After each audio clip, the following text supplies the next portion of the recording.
content. Hello, YouTube. Hello. Guys, we are going to be going over the best albums of 2024 in metal and rock and prog and all that jazz. No jazz. I want to know, before I talk about my list, and it's not all about me, I want to know what you guys have as like your album of the year so far. Boundaries, baby, boundaries. Post-gen. So anyway, let's go over the best albums of 2024. That's all we need for chit chat. Let's go over the first album. So Northlane.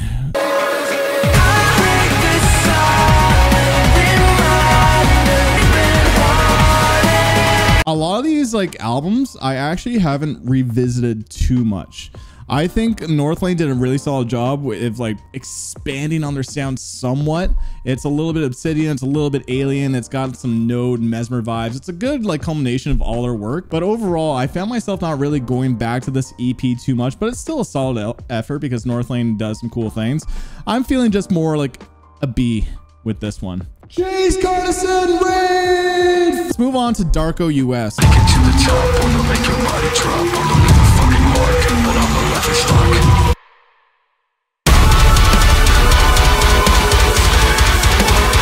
So Darko constantly puts out so much music, man. They even announced Death Mass Part 3, which is going to be releasing at the end of the year. Is that a good thing?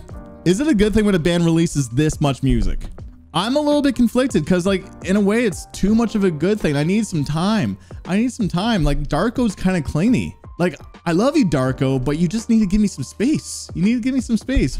But the new album is what I've always wanted from Darko. It's them at their most creative. It's so high energy. There's a good amount of diversity. Every song does feel a little bit different. I have been listening to this a lot at the gym, so because of it, it's an A. Yeah, I'm actually surprised because with the output that they have, it's their best work. It truly is. I just personally could use a little bit of a break before the next Darko music, which seems like such a weird criticism. All right, Galleons. Galleons is like kind of Dance Gavin Dance a little bit.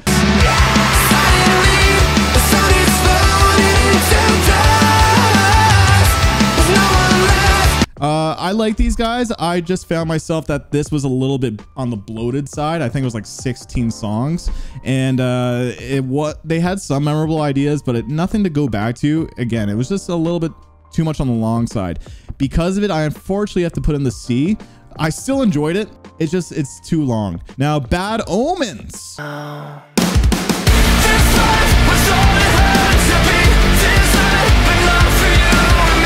Bad Omens also dropped like a extra OST expansion to the Death of Peace of Mind. It feels like they're really going into industrial elements, and it's cool. It's a lot less metalcore, a lot more EDM and industrial, and I enjoy it. I like it, but I'm not going to go back to it. I like some of the songs, like the Health one, the Poppy one. I think they had one song that was original too without any guest vocals that I really like. But overall, I found a little bit more on the forgettable side. So it's a C for me. All right. While She Sleeps, Self Hell.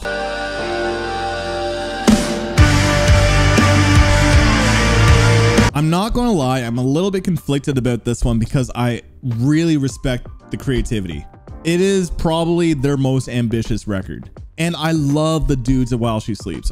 Aaron, I had him on the podcast. Super nice guy, an incredible filmmaker. To the Flowers is one of their best songs that it's really hard to put it in D for me with a song like that and music video like that. But I do find that the album is a little bit convoluted. I think there's too much ambition that it falls a little bit flat. I think To the Flowers, and there's a couple of other ideas that I think I'm leaning towards. Okay, if there's like a C minus, I think that's where I put it. Anyway, Grayscale Season.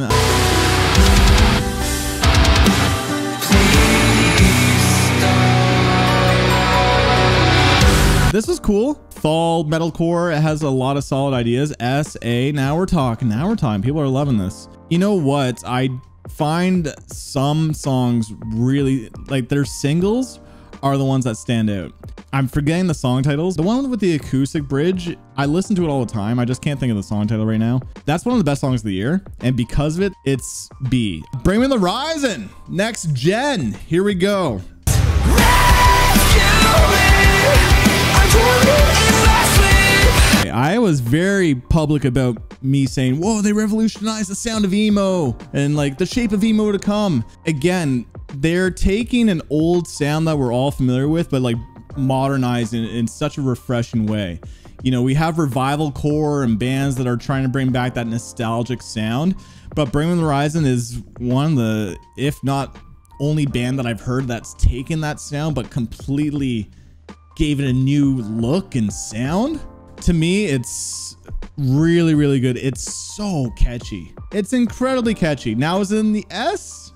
I did give it in the 9s, man, but I'm torn. You guys are giving A's. A's like, yeah, it would be like an A+. An S is like, I feel like an S is like a masterpiece, you know? It's a high A. It's a high A. Yeah. I would rank it more enjoyable than the Darko album. So if there was like an A+, it would be above Darko. But I can't put it in the S. Next up is Bloom.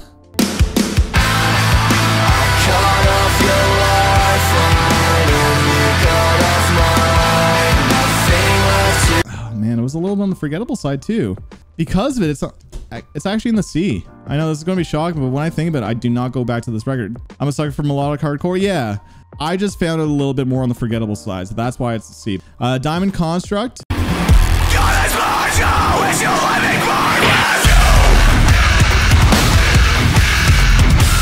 I found a little bit annoying. It's in the C. I find that their high-pitched guitar noises are way too overbearing. I always use the phrase less is more, and they could have really done with that. It's actually hard to listen to. Now I understand that's the appeal, to do this very compressed. It feels like the music's peaking all the time. It's a stylistic choice, but I heard old Diamond Construct earlier today at the gym from like their first EP. It hits so much harder. This is a C- actually. Oh, like Moss of Flames.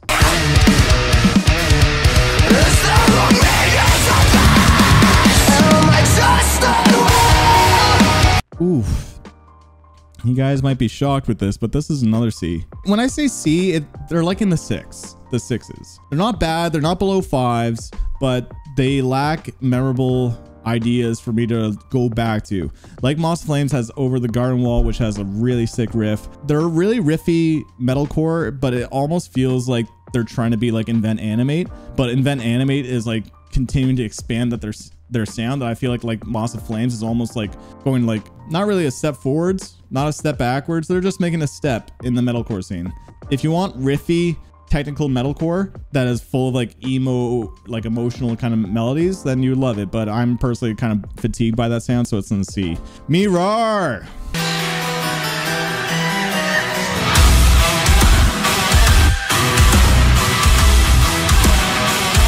Mirar's been getting a lot of hype lately. Nick Nocturnal's been pushing these guys hard. I think they're really cool, but I have mentioned before that it does feel like it's style over substance, because the guitar work, although like classically trained, it's classical fall, it should be right up my alley, and it's avant-garde. It's very thought-provoking with what they're doing on guitar.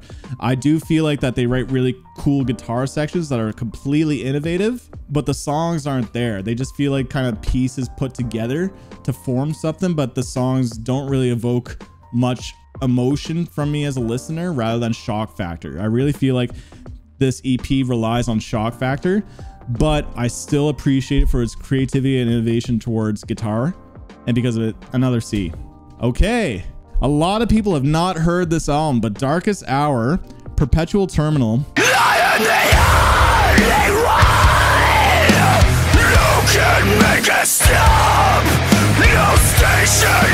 Darkest Hour are actually one of the more legendary bands in the scene. They're respected by musicians, but they definitely do not have the same kind of popularity as they did in the 2000s. This record feels like it's going back to their old sound, but taking ideas that might not have worked for them. They're like a melodic death metal band with some metalcore, but they wrote one record on Sumerian Records that had a lot of metalcore, but it didn't do very well. It was their self-titled record. Now with this album, they brought back those metalcore elements and refined it and made it so much better. This is truly one of the best records I've heard all year. This is an easy A for me. The Darkest Hour record fucking kicks ass. See You Space Cowboy.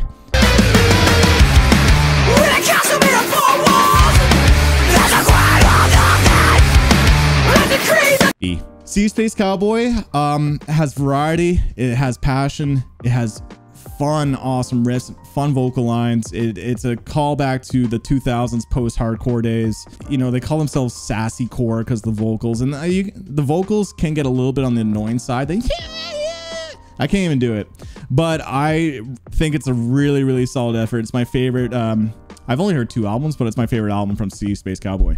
Night Verses.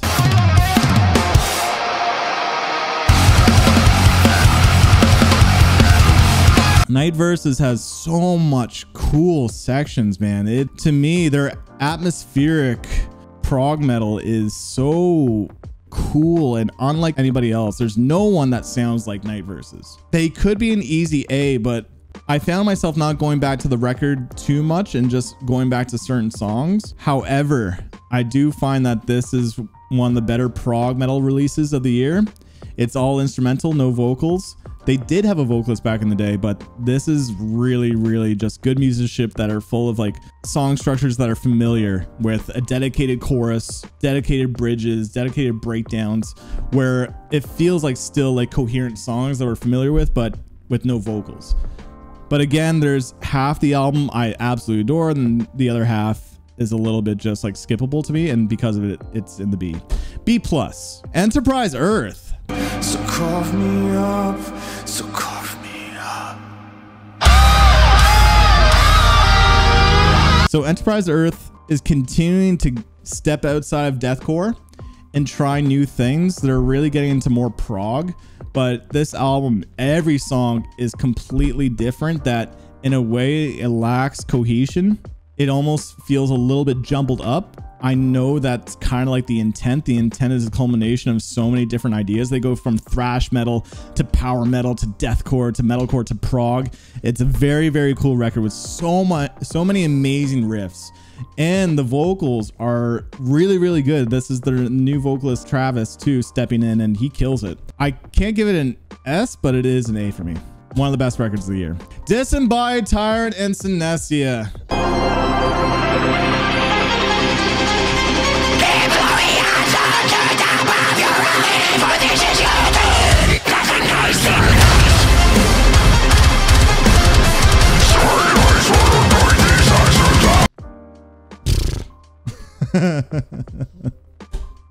Come on. That was easy. Their music is that deathcore sound from Laura Shore and Shadow of Intent, but they perfected it with the songs feel like stories, and the music videos really help sell that. But there's moments in the music where it just hits. There's a little bit of break and build up before a payoff, and you watch people's reactions to their songs, and everyone does the same kind of face at certain sections. Everyone goes, and when you watch reactions to other bands, you know, somebody might be dozing off at a certain part and etc. But with Disembodied Tyrant and Synestia, if you watch people's reactions, they all have the same reaction to certain beats to their music. So it's so fucking cool. And Disembodied Tyrant actually now is a full-fledged band with a lot of members from Fallujah, so I'm stoked for their future. Idola.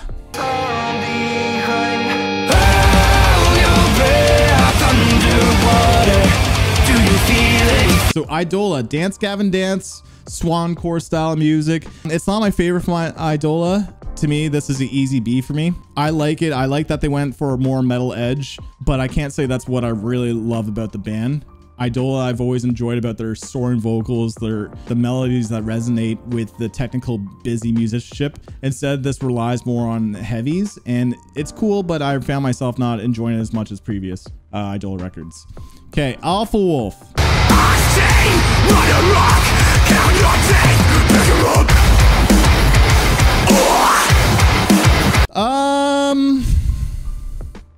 It's a good record.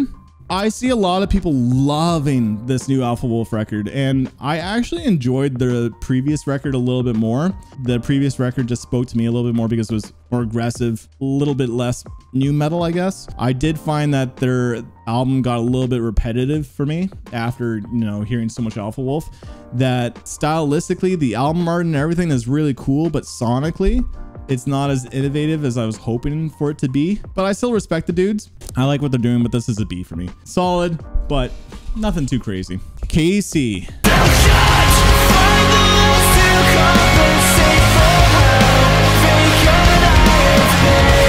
This is going to upset some people. KC's a C for me. I have a very hard time getting into this band. They're emo. I find the melodies and ideas in their music a little bit on the bland side. So I have a really hard time getting into their music. And I've checked out the albums and lots of other songs. And yeah, it's just it's a band that's not for me. As simple as that. All right, Erra.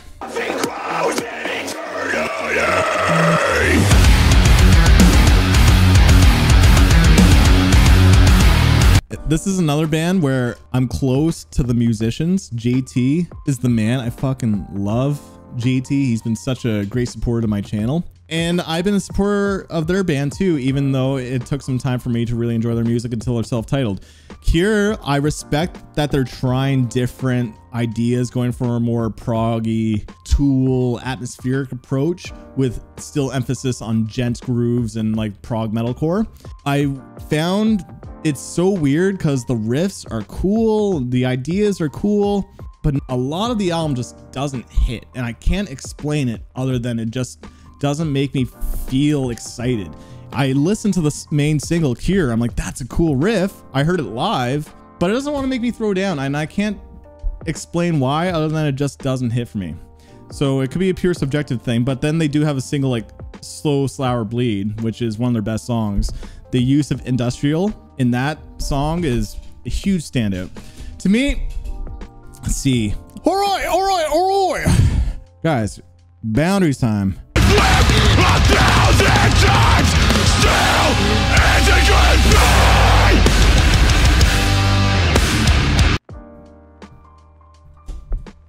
Who is shocked by that? Who is shocked by that? This album is just it's just an ass beater. It's a total ass beater. I fucking love it.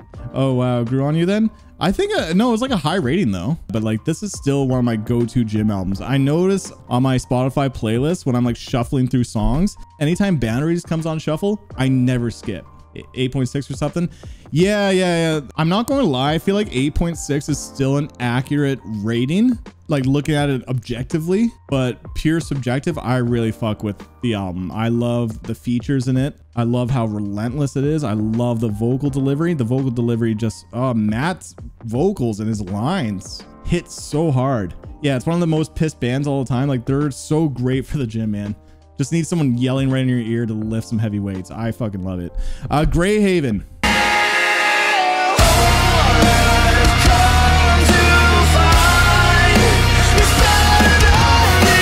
A. One of the best EPs of the year. Greyhaven doesn't miss. Their style of Every Time I Die, Dillinger, Southern metalcore is so intricate, so fun and catchy, and so riffy. They're just a solid fucking band. Knock Loose! Suffocate!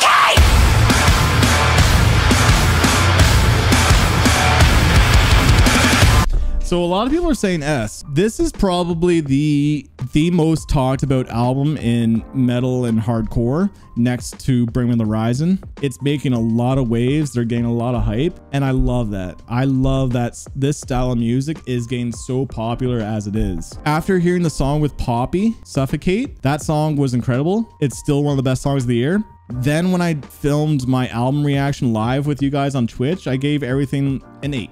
Nothing was able to top Suffocate for me. I think this is a band that deserves the hype and success that they're getting, but I feel like the rest of the album, despite the singles, didn't, I don't know, not forgettable. They just didn't hit as hard. And knowing Knock Loose's previous records, I guess maybe I wasn't as blown away as I thought I would be. I'm actually going to be putting them in the B tier. I definitely, no. That's not right. Again, if there was a B plus or A minus, that's where it'd be actually, because I enjoy it more than the other record to put it there. I'm going to put it in A. If there was A minus or B plus, that's where it'd be. But if we're going to like the pissed off albums that are metalcore and hardcore adjacent, Boundaries all day. I think the Boundaries album, if you love the Knock Loose record and you've not heard Boundaries, then you gotta check out the Boundaries record. All right, Caligula's Horse.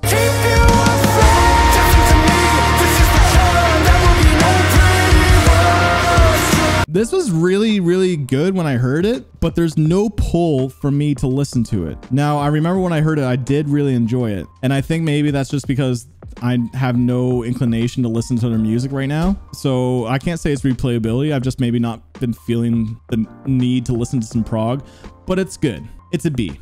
Job for a Cowboy.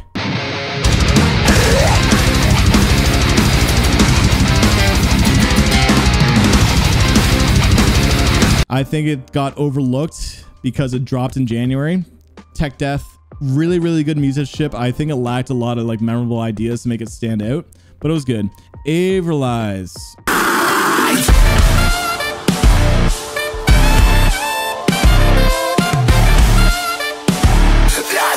This is another B. I think these guys are doing some really cool things. I do find that they're really good at what they do. Guitar work and drumming is really good. They got good vocals. Their choruses pop off, yet they still succumb to metalcore cliches. And I think that's why I can't put them in A or higher. I really feel like this band has a lot of potential, but they're still boxed in typical metalcore sounds that they could do something a little bit more exciting. Imminence.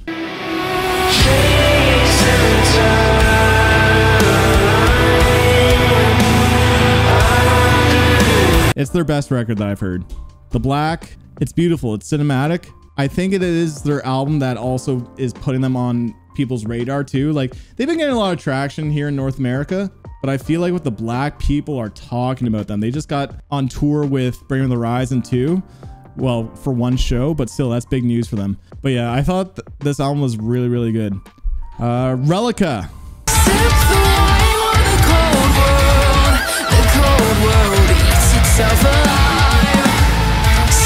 Relica's an A. Just solid prog metalcore, awesome riffs, memorable vocal lines. I might actually enjoy the EP more than the album. I think the EP has more, it's more digestible, but I really love what this band is doing. Foreign Hands. That never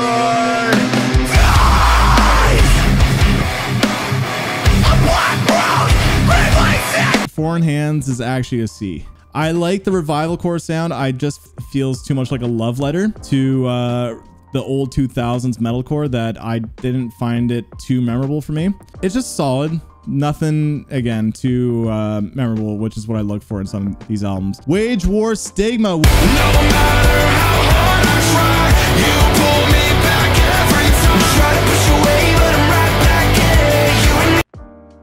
It's my first D. It's weird because, like, it's not bad music. What they're writing is not bad, but it's not that good either. I think Wage War is capable of so much more that, you know, after Pressure, they did a really solid record with Manic, but this feels like a step backwards. It's kind of weird. Like, why revert back to kind of generic music? Now, they have interesting structures throughout the entire album that they try to diversify their sound. Like, I like it, but I feel like all the elements to their music, production choices, the way that they build up to a chorus or a breakdown is so been there, done that. A lot of it sounds very cliche to me, that it lacks creativity.